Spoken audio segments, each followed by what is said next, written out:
ओम हर हर महादेव शिव शंभो बाबा धवलेश्वराय वालालिंगाय नमो नमः। दीपं ज्योति परम ब्रह्म दीपं ज्योति जनार्दनः दीपहरत मे पापो पूजा दीप नमस्तुते। बाबा धवलेश्वर महाप्रभु संसार सुखी रखंतु। आज शुभ शुक्रवार रे समस्त श्रद्धालु भक्त मानक श्रीपद करंतु।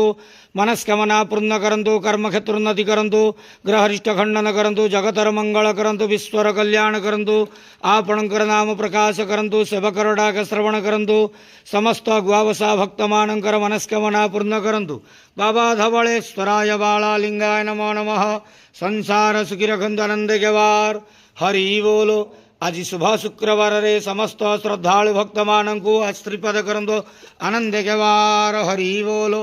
हर हर महादेव शिव शंभो बाबा धवलेश्वराय बालालिंगाय नमो नमः।